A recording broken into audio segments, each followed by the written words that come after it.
Hey everyone, welcome to another episode of Nick Drinks. I'm your host, Nick Britsky, and we have Todd Oosterhouse from Bonobo Winery here joining us today in the studio.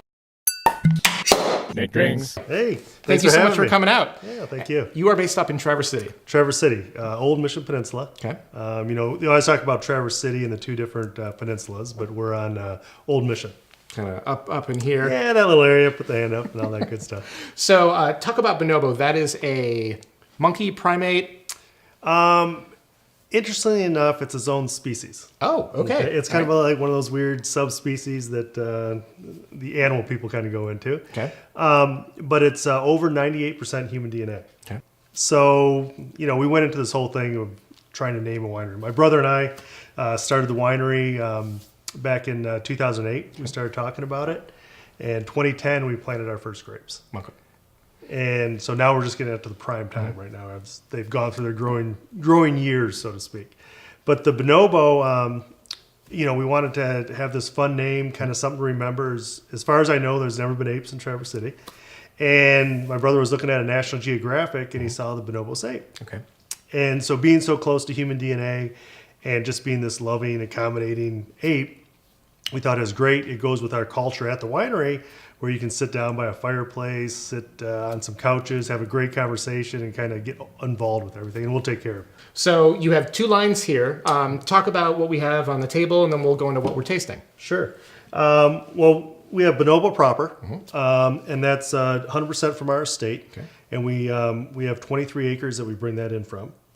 And then what we did is, as we're expanding our horizons, so to speak, we put together a second label, just to bring it to more people. But that's Lola and Bo, and Lola and Bo. Lola is actually a sanctuary for bonobos, so that's how that kind of tied together.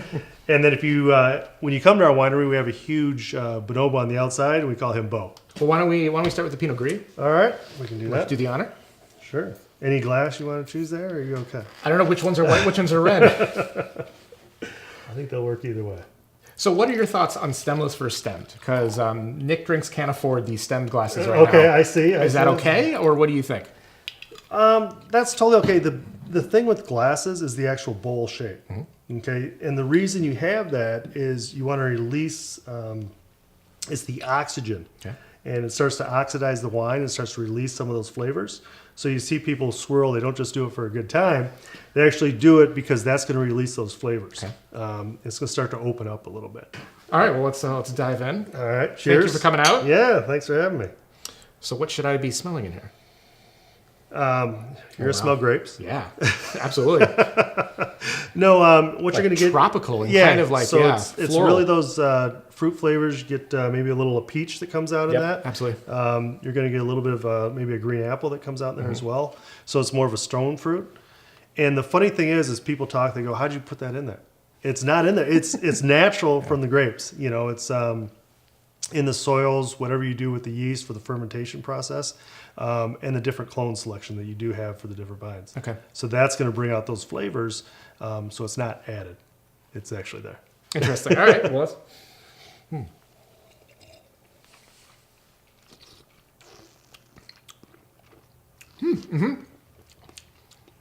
So yeah, you get some nice those nice flavors. You do get that acid a little bit. You can taste it on the side of your mouth, but that helps it, gives it some crisp flavor there. Especially like I said, you get this on a summer day. You're relaxing, have a nice Pinot Gris. But Pinot Gris is becoming so popular. It pairs up nicely, especially with fish or chicken, something like that. Beginning drink of the evening. I mean, pairing's a whole nother road to go down. I think though some of you think of white flesh, fish and chicken like that are easy. Fruit maybe, or a little a little fruit bowl that you're starting with or something like that. Especially if people are coming over from the beginning of the night, you may open this if you're going through a whole couple of wines through the evening. You start with the Pinot Gris, kind of let the day kind of move along and see where it goes, then you kind of move from there. All right. Well, moving on. Why don't we try let's try the rosé then. All right. So how would you pair a rosé then? Rosé is tough. Interesting. Okay, yes. All right. But you always go back to the base grape. So as I said, this is made Pinot Gris. Yeah, this is made out of Pinot Gris, and it has a little Gewurz in it as well as Auxois. And so that's going to give you... I've never heard of Oxford before. Yeah, it's another German variety. Okay. And it is going to give you some of those different flavors. This is going to bring out a little bit more of that floral. Once again, it's going to be stronger on the fruit. The Gewürz is really a strong aromatic grape. Okay. So that's really going to bring that out as well. And I think the Gewürztraminer also, people tie that with Riesling as well. They say like, oh, it's sweet. It's sweet, yeah. And they go down that road. But but wine you can make so many different ways. You don't have to be sweet. Yeah. I think it's just what people were exposed to probably 10, 20 years ago. Right. So, all right. Well, cheers to this guy. Cheers. Oh, so totally different. Yeah. It's almost like I get some light spicy notes almost. Yeah. And maybe like a candy or something, or... Hey, you do get a little candy in there. You do get a little... I don't want to go down the road of saying a lollipop or something, but you do get a little bit of that... a little bit of a popsicle maybe. Yeah. Something going on there. Yeah.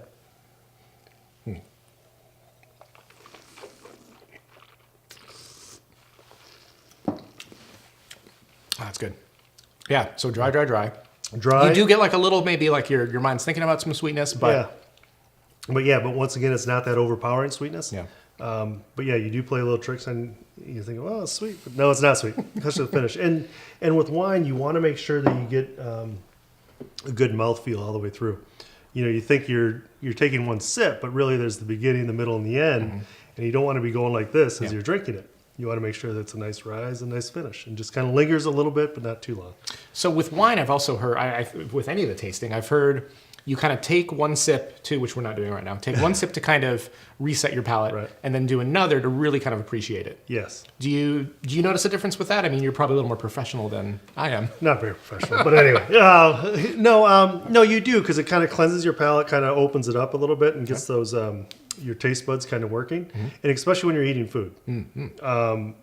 Especially if you do a wine, you're pairing it with your dinner or your meal, is you don't want to sit there and just drink and then eat the food. You kind of drink and then have a little food at the same time without drinking the wine all the way, and you'll get the different flavors. So you taste the wine by itself, then the wine with the food, totally different flavors. Ah, interesting. All right, let's try this guy. Okay.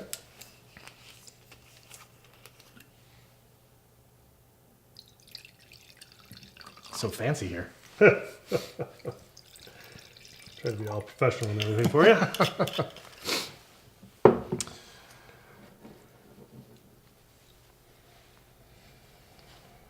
So yeah, get some totally different smells on that. Huh? Almost, I don't want to say, is that tobacco? I don't know if that's too much, but almost like maybe like a meat. Yeah, a little bit, maybe a little peppery on meat, a little sauce you might put on there. You do get, like you said, a little tobacco that comes out of there, but maybe, it's always funny when people give descriptors. Someone will say, hey, you're getting some starfish fruit or passion fruit. You're like, when was the last time I had a starfish fruit or a passion fruit? Right? Garden hose is my favorite. Yeah, exactly. And so I was going to say that really tastes leathery. When was the last time you chewed on leather?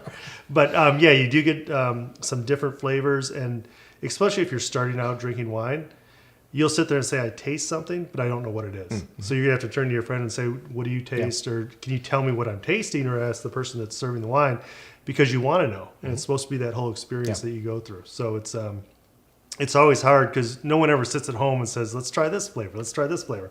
So you got to get out there and experience it a little bit.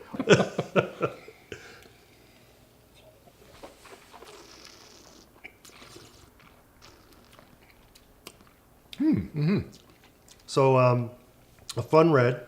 It got the puckery. You got the you get a little of that tannin, a little of those structures coming in, but it's not so overpowering. It's going to be like, whoa, this is. I only can pair it with one thing. Yep. Once again, this is a great, easy drinking wine. Very approachable. It's not going to where you have to think about it too much. But you still get those good flavors. You're like, oh yeah, I can tell I get this. I can taste some different things coming out of it. So yeah. Well, this is great. Thank you so much for doing this. Thank you. You had mentioned that your winery, I almost said distillery, your winery gets visitors from all around the world. How can people find more about you? Well, they can go to bonobowinery.com. Okay. Of course, Facebook as well, and Instagram, and all those good things. They can check us out on social media. That's the best way to find us. Okay. Or just take the nice little trip out to Traverse City and knock on the door, and we'll be there. And perfect. And you guys are slowly kind of making your way across Michigan too, right? We are. That's one of the things. You start to spread your wings a little bit. We just started our 5th year. And so now we're kind of exploring our different options and kind of spreading out a little bit and saying, okay, now we've kind of got what we're doing up north. Let's come downstate and see what we can do. So if someone can't get to you and they want your product in Michigan, what would Yes. you recommend to them? Go to the website. Go to the website. Okay, Yeah. there you go. And you can buy right online. And nice thing is we can ship to about 40 different states. Wow. Okay, that's great. Yeah. Thank you so much. Great. I appreciate it. Thank you. If you like this video, you can find more on YouTube at youtube.com/nickdrinks. You can follow us on Instagram and Facebook at nickdrinks.com. And that was it. So until next time, thank you so much and cheers. I am not great at wine. Okay. I'll tell you that up front. I can probably identify, red, white. Actually, that's pretty good. Red. I like that. Yeah, I can there deal you with go. that. So this will be easy, but yeah, just know that I'm not going to get a ton from that. Okay.